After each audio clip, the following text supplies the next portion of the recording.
before that, let's bow our head for a prayer. Dear Heavenly Father, we come before you today, seeking your guidance and wisdom.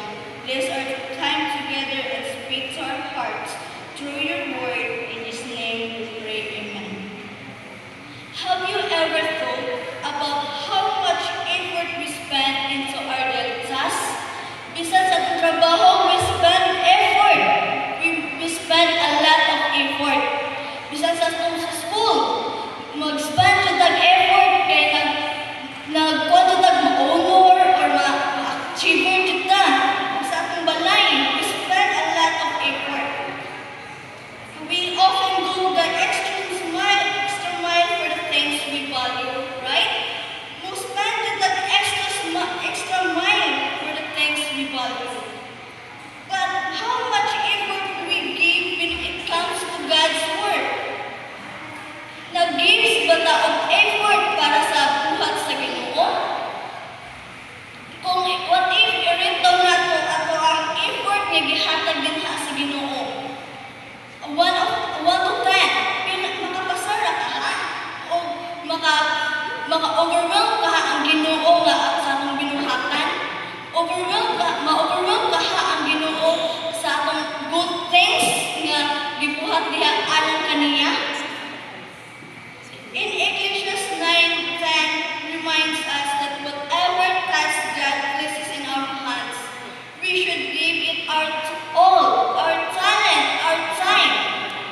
Today, we will focus on this verse to inspire a wholehearted approach to Sabbath school improvement. I have 3 matters to approach the Sabbath school improvement. First, recognize the importance of Sabbath school. Ihatagan ba natin importansya ang Sabbath school? Spend ba tayong time? Ato ang talent? Musayo ba bata sa atong kuan, Sabbath school?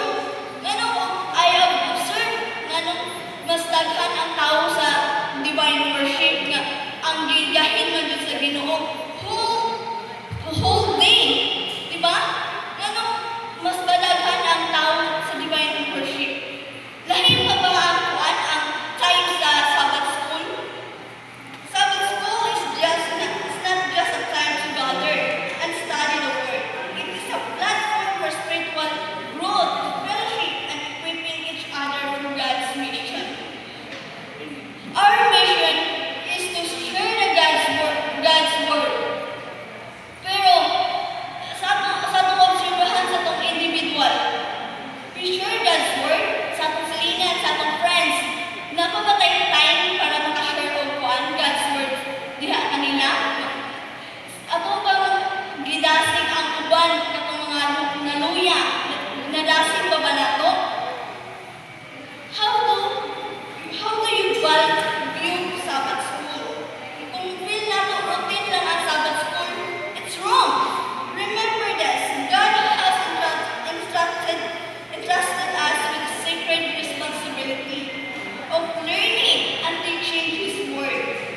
It's our obligation na i-share nato atong knowledge or ato ang unsa naibala nato diri sa simbahan, dapat i-share nato sa gawas aron madasig sila mabalik sila sa atoa.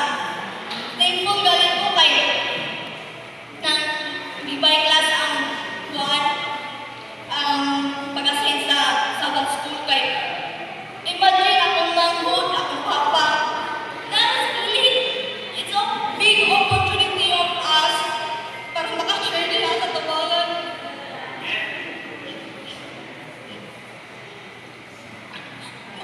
Makapangutana ko ba sa pagkakalingon nga what role has God given me in Sabbath school? Whether you are teacher, isang teacher ka, participant, or leader, your involvement matters. At knowledge is important to make it better. Sorry, emotional ko kay it's my first time talking here in front of you and my family. And si God is to make to excellence in God's word. In God's word. This verse says, whatever your hands to do, kini nagpasabot kay bisan unsa ka kamay na trabaho